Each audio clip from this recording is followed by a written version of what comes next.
चलो शुरू गुड करते हैं। Afternoon ma'am. गुड आफ्टरनून बेटा। अब तक हमने यूनियन और स्टेट के रिलेशंस में लीगल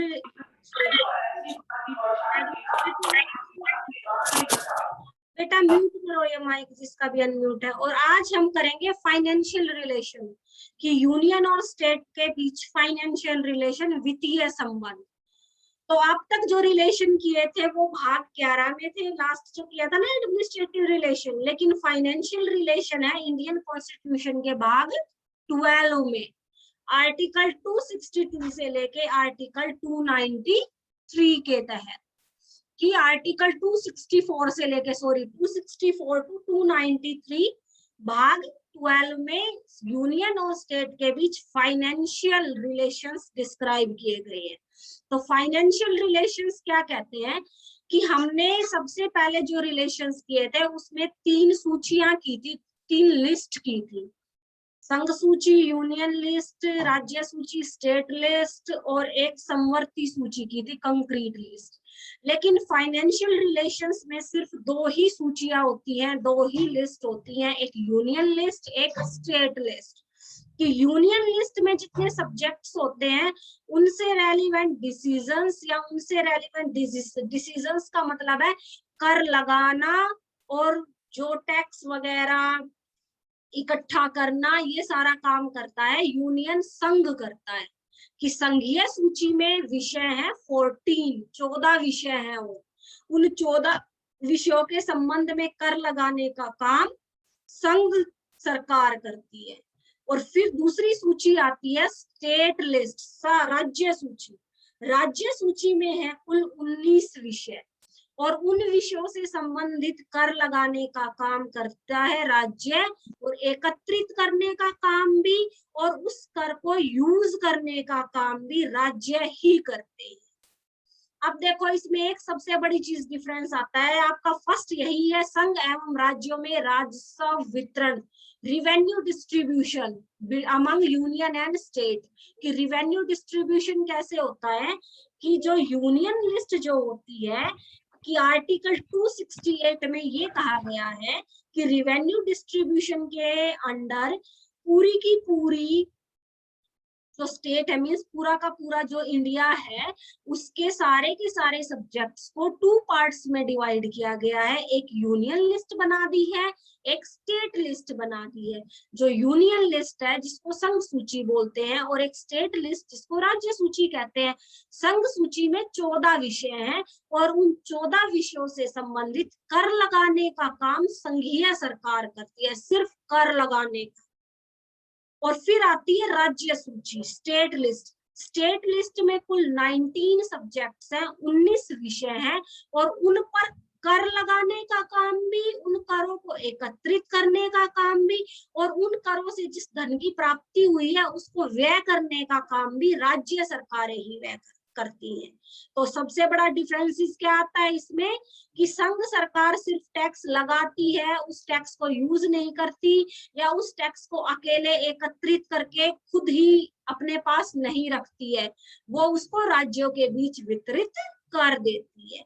अब देखो कि sources of revenue of the union, की संघ की आय के साधन, कि वो 14 सब्जेक्ट्स कौन से हैं, 14 विषय कौन से हैं जिन पर संघ सरकार कर लगाती है। उसमें फर्स्ट आता है कृषि की आय के अतिरिक्त कि इनकम टैक्स आता है, लेकिन वो इनकम टैक्स नहीं आएगा जो इनकम सोर्स एग्रीकल्चर होता है। कि एग्रीकल्चर को छोड़ के और किसी का कोई भी इनकम सोर्स है, वो जैसे कि गवर्नमेंट जॉब में जिसके पेरेंट्स है, इनकम टैक्स हर साल देना पड़ता है ना, वो टैक्स डायरेक्ट यूनियन स्टेट में जाता है। फिर आता है इंपोर्ट एक्सपोर्ट ड्यूटी, हम किसी देश में कुछ भेज रहे हैं या वहां से कुछ लेके आ रहे हैं। नेक्स्ट है एक्साइज ड्यूटी। एक्साइज ड्यूटी क्या होती है, इंडिया में कोई चीज बनी है और वो जानी है या फिर यहीं पर उसका उपयोग होना है, तो यहाँ पर इंडिया में बनी हुई चीज का जब उपयोग किया जाता है तो उस पर इंपोर्ट एक्सपोर्ट ड्यूटी ना लगा के एक्साइज ड्यूटी लगाई जाती है। नेक्स्ट है कॉर्पोरेशन टैक्स, फैक्ट्रियों, मिलों, उद्योग धंधों पर जो लगाया जाता है। नेक्स्ट है एस्टेट ड्यूटी, कि जमीन का जो टैक्स होता है, और इस जमीन में भी एग्रीकल्चर लैंड नहीं आएगी, ये टैक्स होता है। जैसे हम हाउस टैक्स देते हैं। नेक्स्ट है औषधियों पर मेडिसिन टैक्स। नेक्स्ट आता है कंपनी के मूलधन के मूल्य प्रकार, कि जैसे कि हम एग्जांपल ले, जैसे रिलायंस कंपनी है, तो रिलायंस की जो बेसिक वैल्यू है या जो नेट वर्थ जो एस्टिमेट की जाती है हर साल, उसी नेट वर्थ से ये पता चलता है कि एशिया में अब रिचेस्ट कौन है या इंडिया का अब रिचेस्ट कौन है, तो उस नेट वर्थ का टैक्स कंक्लूड किया जाता है।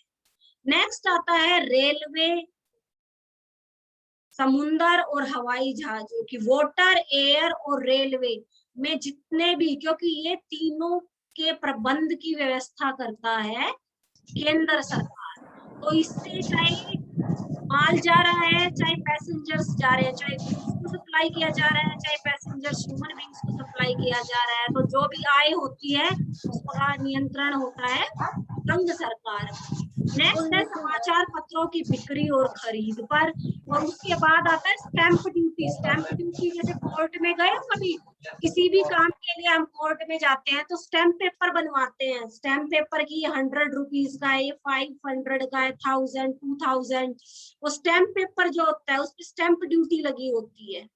नेक्स्ट है स्टॉक एक्सचेंज। स्टॉक एक्सचेंज का मतलब है जो कंपनियां, फैक्ट्रियां वगैरह होती हैं बाजार में, कि स्टॉक शो किया जाता है कि इस साल हमने इतना परचेज किया, इतना बेचा, उस सब का विवरण। नेक्स्ट आता है डाक तार और टेलीफोन से आए, और उसके बाद नेक्स्ट आता है bill of exchange, cheque, promissory notes, कि बैंक में हम हमारा जितना पैसा डिपॉजिट है या बीमा पॉलिसी के थ्रू जितना भी डिपॉजिट है, उस सब पर हमारी केंद्र सरकार का नियंत्रण होता है। उससे जितनी भी आय होती है केंद्र सरकार उससे संबंधित कर लगाती है, और लेकिन उन करों को वो एकत्रित करती है राज्य सरकारों के साथ, और फिर उनको पूर्णतः या अंशतः राज्यों के बीच ही बांट देती है। ये चीज मैंने मेंशन की हुई है पेंसिल से, कि संघ की आय के साधनों में कर लगाती है संघ सरकार, एकत्रित स्वयं नहीं करती और न ही पूर्णतः अपने पास रखती है। अब सेकंड लिस्ट करेंगे हम, राज्य सूची जिसको बोलते हैं, कि राज्य सूची में सब्जेक्ट्स है 19, ये बात जरूर ध्यान रखना। संघ सूची में है 14 और राज्य सूची में है 19, ये रीड कर लेना। जो एग्रीकल्चर लैंड है ना, वो एग्रीकल्चर लैंड अब स्टेट में आती है, स्टेट लिस्ट में है। ये सारे 19 जरूरी याद नहीं है आपको, 19 की 19 याद होने चाहिए या पेपर में लिखने हैं एज एग्जाम्पल, में भी प्रोबेबली जिन स्टूडेंट्स को जितने याद होते हैं उतने कर लेना।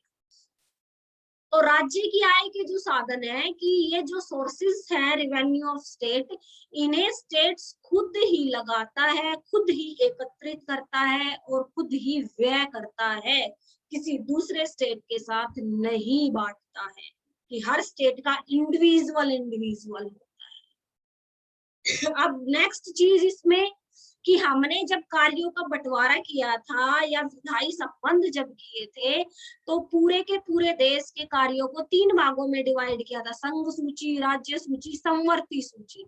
लेकिन फाइनेंशियल रिलेशंस, वित्तीय कार्यों के संबंध में कोई समवर्ती सूची नहीं होती है।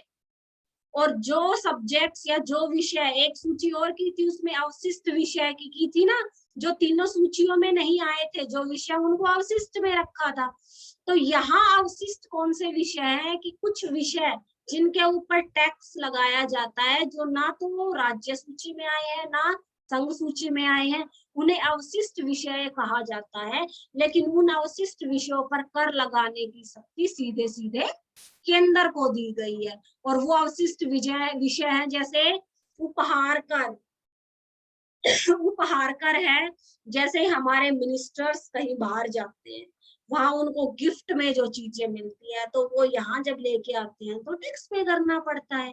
व्यय कर, अगर किसी चीज को खर्च किया जा रहा है उसके ऊपर लगने वाला टैक्स, तो केंद्र सरकार का काम है कितना टैक्स लगाएगी और उसको एकत्रित करवाना। और फिर क्या होता है कि राज्य सरकारें राज्य सूची में दिए गए जितने भी विषय हैं उनके ऊपर टैक्स लगाती है, खुद व्यय करती है, लेकिन संघ सूची ऐसा राज्यों के बीच ही डिस्ट्रीब्यूट कर देती है। और ऐसे विषय 4 विषय ऐसे आते हैं जिन 4 सब्जेक्ट से हम ये अच्छे से समझ सकते हैं कि संघ सूची टैक्स लगाने का काम तो करती है, कर लगाने का काम तो करती है, लेकिन एकत्रित करना और उस टैक्स को एक्सपेंडिचर करना कि खर्च करने का काम कैसे किया जाता है, तो उसमें सबसे फर्स्ट आता है आर्टिकल 268। आर्टिकल 268 क्या कहता है कि संघ सूची में जो विषय हैं उन पर कर लगाए जाते हैं संघ के द्वारा। कि यूनियन लिस्ट में जितने भी सब्जेक्ट्स है 14 सब्जेक्ट्स, उन पर टैक्स लगाने का काम करता है यूनियन, केंद्र करता है, संघ करता है। लेकिन उस टैक्स को एकत्रित और व्यय कौन करता है? एकत्रित मतलब टैक्स तो लगा दिया यूनियन ने, लेकिन उस टैक्स को इकट्ठा करने का काम करता है राज्य। राज्य करते हैं सारे, क्योंकि जिस जिस राज्य के एरिया में वो आ रहा है वो टैक्स उस तरह का उस राज्य वो इकट्ठा करेगा, और फिर उसको इकट्ठा करके उस जितना भी टैक्स इकट्ठा हुआ है उसको फिर केंद्र जिस राज्य को जरूरत है या फिर सब राज्यों के बीच समान रूप से बांट देता है व्यय करने के लिए, खर्च करने के लिए। और इसमें 2 एग्जांपल्स दिए गए हैं इस तरह के टैक्स के, मेडिसिन्स पे, औषधियों पर, और श्रृंगार प्रसाधन कॉस्मेटिक चीजों पर। और नेक्स्ट है bill of exchange, cheque, promissory note, बीमा पॉलिसी, कि हमारे बैंक में जितने भी पैसे है ना वो सारी चीजें, बीमा पॉलिसी जिन्होंने करवा रखी है वो सब कुछ, स्टैम्प पेपर हर स्टेट जितना भी परचेज करता है उस पे जो टैक्स लगता है। नेक्स्ट आता है आर्टिकल 269 का पार्ट 1, कि आर्टिकल 269 का पार्ट 1 क्या कहता है कि इसमें वो टैक्स आते हैं जो यूनियन के द्वारा लगाए जाते हैं, मीन्स केंद्र सरकार या संघ सरकार के द्वारा लगाए जाते हैं और वसूल किए जाते हैं, और संघ का ही एडमिनिस्ट्रेटिव डिपार्टमेंट इन्हें कलेक्ट करता है, लेकिन फिर क्या कर देता है, स्टेट्स के बीच डिस्ट्रीब्यूट कर देता है। इनके ये आर्टिकल्स जरूर ध्यान रखने हैं आपको। फर्स्ट में तो आया था कि संघ लगाता है, कलेक्ट नहीं करता और ना एक्सपेंड करता है। सेकंड 269 के पार्ट 1 में आया है संघ लगाता भी है, कलेक्ट भी करता है, लेकिन फिर स्टेट्स के बीच डिस्ट्रीब्यूट कर देता है। और इसमें कुछ टैक्सेस के एग्जांपल दिए गए हैं, जैसे प्रॉपर्टी टैक्स, लेकिन एग्रीकल्चर प्रॉपर्टी को छोड़ के। उसके बाद एस्टेट ड्यूटी, रेलवे, हवाई जहाज, समाचार पत्र, रेलवे किराया, शेयर बाजार, ये सारे के सारे वो सब्जेक्ट्स ही हैं जो एज इट इज इसमें थे ना संघ सूची में, सारे वही विषय हैं एज इट इज। अब नेक्स्ट आता है आर्टिकल 270। आर्टिकल 270 क्या कहता है कि वो टैक्स आते हैं 270 के अंतर्गत जो संघ द्वारा लगाए और एकत्रित किए जाते हैं, पर केंद्र तथा राज्यों में बंटते हैं। कि अब केंद्र क्या करता है, सारा का सारा नहीं बांटता है, क्योंकि कुछ फंड, कुछ पैसा राष्ट्रपति को, जो राष्ट्रपति के नियंत्रण में 2 प्रकार की निधि होती है ना, एक्सीडेंटल आकस्मिक निधि और आपातकालिक निधि होती है। कि एक्सीडेंटल फंड जो होता है उसमें वो पैसा डाल दिया जाता है कि अगर कंट्री पे किसी भी तरह का कोई क्राइसिस आता है तो उस क्राइसिस में उस पैसे को यूज किया जाता है, तो इसलिए सेंटर अपने पास कुछ फंड रख लेते। और नेक्स्ट आता है आर्टिकल 272। आर्टिकल 272 क्या कहता है, संघ उत्पादन शुल्कों का वितरण। संघ उत्पादन शुल्कों का क्या मतलब है कि मेडिसिन्स और कॉस्मेटिक चीजों का उत्पादन शुल्क को छोड़कर अन्य उत्पादन शुल्क संघ सरकार द्वारा ही लगाए और एकत्रित किए जाते हैं, और इनसे जितना भी पैसा मिलता है वो सेंटर स्टेट्स में बांट दिया जाता है। तो यहाँ तक वो 4 चीजें आती हैं जिनसे अच्छे से ये चीज समझ आ जाती है कि संघ टैक्स लगाता है या फिर उस टैक्स को कलेक्ट भी करता है या फिर उस टैक्स को एक्सपेंड भी करता है, खर्च भी करता है। अब सेकंड, फर्स्ट वित्तीय संबंध का फर्स्ट टॉपिक समझ आ गया कि राजस्व का बंटवारा कैसे किया गया है, कि दो सूचियां गई हैं, संघ सूची, राज्य सूची, दोनों में, एक में 14 सब्जेक्ट्स हैं, एक में 19 सब्जेक्ट्स हैं, और उन सब्जेक्ट्स में भी 4 प्रोविजन किए गए हैं उन सब्जेक्ट्स के डिस्ट्रीब्यूशन में, कि स्टेट को सेंटर किस तरह से टैक्स लगाने की सहूलियत देता है और कौन कौन से टैक्स उनके बीच डिस्ट्रीब्यूट करता है। सेकंड फाइनेंशियल रिलेशन में टॉपिक आता है राज्यों को सहायक अनुदान, ये हमने पहले भी किया था सेंट्रल स्टेट रिलेशन में, कि आर्टिकल 275 में ये इस चीज का वर्णन किया गया है कि राज्यों को अगर किसी भी फाइनेंशियल हेल्प की मदद है, जरूरत है, तो वो उसके लिए सिर्फ मांग भी कर सकते हैं और खुद उन्हें मिल भी जाता है हर साल सेंटर से फाइनेंशियल हेल्प। लेकिन इसके लिए 3 चीजें अहम है। 3 चीजें अहम क्या है, कुछ स्पेशल प्रेफरेंसेस भी दी जाती है, जैसे जो पटसन होती है ना, जूट, जूट है ना, असम, बिहार, ओडिशा और वेस्ट बंगाल में ही होती है, इन्हीं 4 स्टेट्स पे होती है जूट। तो इन स्टेट्स से जब जूट को, क्योंकि जूट का इतना कंजप्शन नहीं होता है इंडिया में जितना यहाँ प्रोडक्शन होता है इन 4 स्टेट्स में, तो उसके निर्यात के बाद जो पैसा मिलता है, जो आय आती है, उस आय में इन 4 स्टेट्स को एक स्पेशल जगह दी जाती है कि इनको ज्यादा, उसकी पूरी की पूरी आमदनी को, जितनी भी आमदनी हुई जूट से, वो इन 4 स्टेट्स में डिस्ट्रीब्यूट की जाती है। दूसरी स्टेट्स के कंपैरिजन ज्यादा पोर्शन मिलता है कि ओवरऑल हम माने। फिर नेक्स्ट आता है असम को लेकर एक और चीज की गई है कि असम में जो ट्राइबल एरिया है, तो ट्राइबल एरिया के डेवलपमेंट के लिए वहां ज्यादा फंड प्रोवाइड किया जाता है, और इस फंड की सिफारिश करता है असम का राज्यपाल डायरेक्ट राष्ट्रपति से। और थर्ड आती है कि कुछ स्टेट्स ऐसे हैं जैसे कि आंध्र प्रदेश, मध्य प्रदेश, तमिलनाडु, यहाँ एसटी और ट्राइबल एरिया ज्यादा है, कि एससी एसटीज या ट्राइबल्स के डेवलपमेंट को लेकर योजनाएं ज्यादा लागू की जाती है।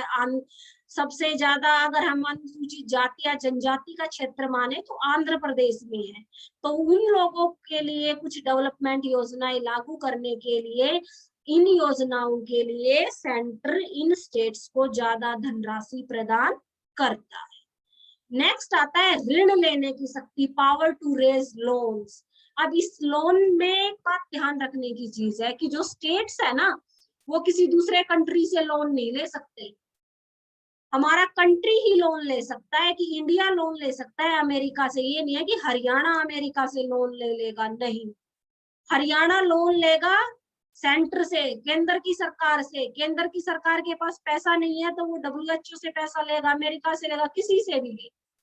और कई बार ऐसा भी होता है, अब हरियाणा ने डिमांड रखी ऋण की कि हमें किसी फंड के लिए पैसा चाहिए केंद्र सरकार को, और उसने पीछे वाला अपना लोन अब तक क्लियर नहीं किया है, तो सेंट्रल गवर्नमेंट मना कर सकती है, इस सिफारिश को नकार सकती है स्टेट की इस सिफारिश को।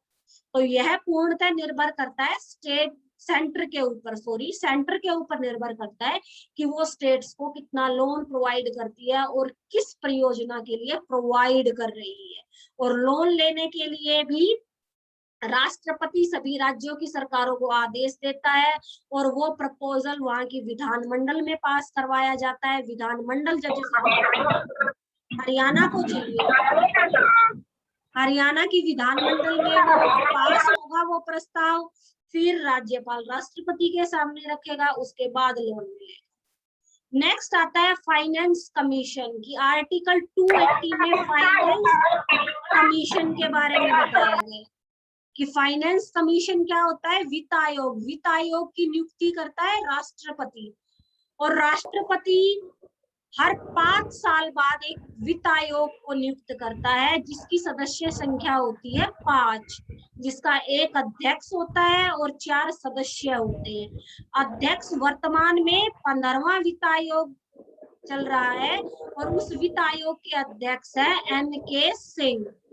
और उस वित्त आयोग का अध्यक्ष उस व्यक्ति को बनाया जाता है जो सर्वोच्च न्यायालय का न्यायाधीश बनने की योग्यता रखता है। और उसके बाद योग्यता यहाँ आती है 4 अन्य सदस्यों की, जो मैंने मेंशन कर रखी है मैंने नीचे। वो फर्स्ट 4 सदस्य कैसे होने चाहिए? एक सदस्य होना चाहिए उच्च न्यायालय के न्यायाधीश के पद के समान योग्यता रखता हो। फिर दूसरा सदस्य कैसा होना चाहिए? जो लेखा एवं वित्त मामलों का, लेखा एंड वित्त मामले होते हैं, ऑडिट मैटर्स जो होते हैं, कि हम सीए से ऑडिट करवाते हैं ना, ऑडिट मैटर्स की जिसको जानकारी हो। नेक्स्ट सदस्य होता है प्रशासन और वित्तीय मामलों, एडमिनिस्ट्रेटिव और फाइनेंशियल मुद्दों की जिसे अच्छे से जानकारी हो। और चौथा सदस्य होता है इस आयोग का इकोनॉमिक्स की, जिसको अच्छे से जानकारी हो, अर्थशास्त्र का ज्ञाता हो व्यक्ति।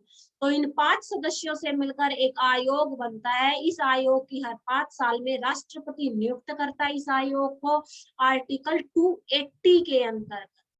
अब ये आयोग काम क्या करता है? तो ये आयोग क्या काम करता है? देखो, इस आयोग का फर्स्ट काम तो होता है संघ और राज्यों के बीच करों का विभाजन, की संघ जो यूनियन लिस्ट थी, जो स्टेट लिस्ट थी, 14 और 19 जो सब्जेक्ट्स हैं उसमें मेंशन, वो इसी आयोग ने डिस्ट्रीब्यूट किए हैं। नेक्स्ट है भारत की संचित निधि में राज्यों को अनुदान देना, कि संचित निधि जो है सेंटर के अधीन होती है, उसी निधि में से राज्यों को आर्टिकल 275 के अंतर्गत फंड प्रोवाइड किया जाता है। नेक्स्ट आता है केंद्र तथा राज्य सरकारों के बीच कोई समझौता चल रहा है, तो कोई फाइनेंशियल समझौता, पैसे के लेन देन से संबंधित, जैसे कि ऋण लिया था राज्य सरकार ने, लोन लिया था, उसको अब तक पे नहीं किया है, उसे और चाहिए, कोई इस तरह का कोई समझौता चल रहा है, तो उसमें कोई परिवर्तन करना है या नहीं करना है, ये राष्ट्रपति की सिफारिश के लिए राष्ट्रपति के सामने रखते हैं।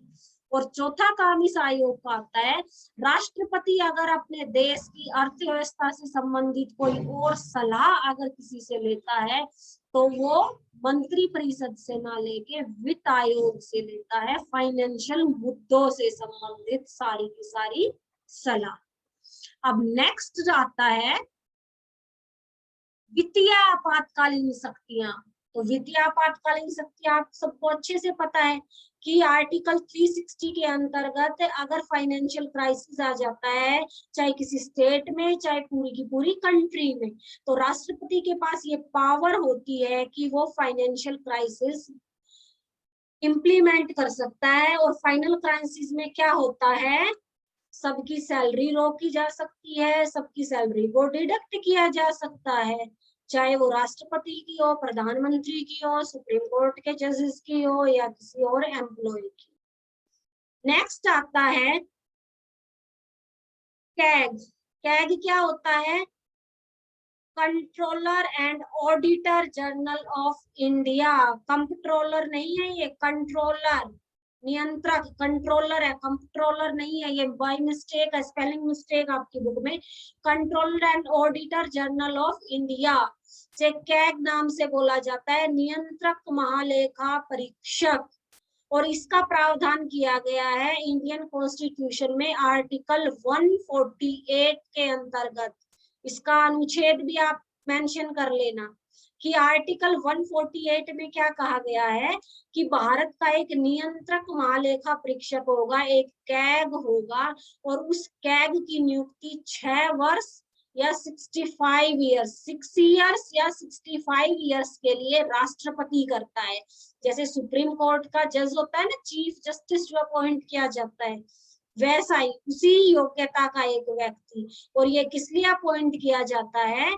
कि वो राज्यों और केंद्र के आय और व्यय की जांच पड़ताल करता है, कि वित्त आयोग ने जो विषय डिस्ट्रीब्यूट किए थे, जितना भी ऋण, जितनी भी योजनाएं, एक दूसरे का क्या हिसाब किताब चल रहा है, राज्यों के ऊपर भी नियंत्रण रखता है और केंद्र के आय व्यय पर भी, और उस आय व्यय की जांच पड़ताल करने का काम करता है ये अधिकारी। और वर्तमान में इंडिया में कैग कौन है? गिरीश चंद्र मुर्मू। गिरीश चंद्र मुर्मू, जिसको अगस्त 2020 में अपॉइंट किया गया है। और लास्ट आता है फाइनेंशियल रिलेशंस में, लास्ट टॉपिक आता है करों की विमुक्ति, एग्जम्पशन फ्रॉम टैक्सेस।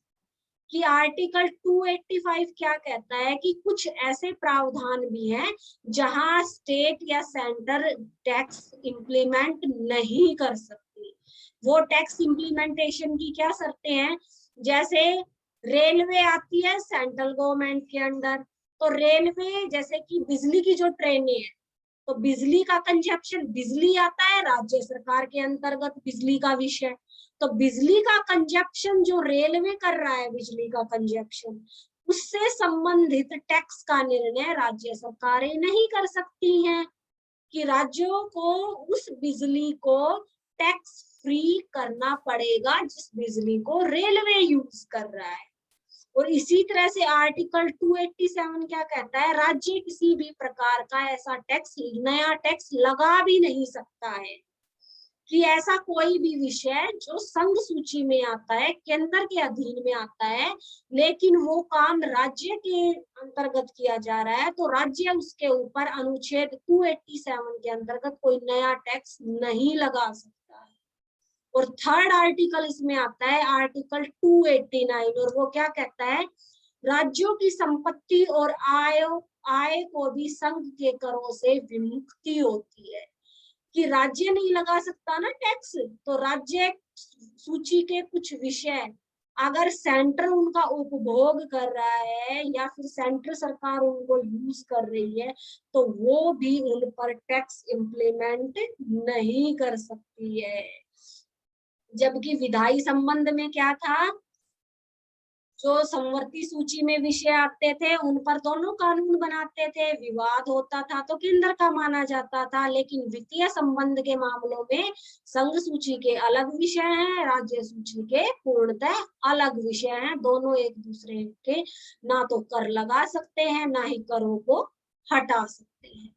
तो वित्तीय संबंध सबको समझ आया अच्छे से? Yes ma'am.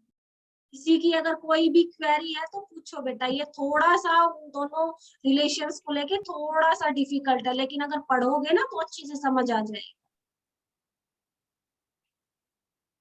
कोई क्वेरी नहीं है किसी की?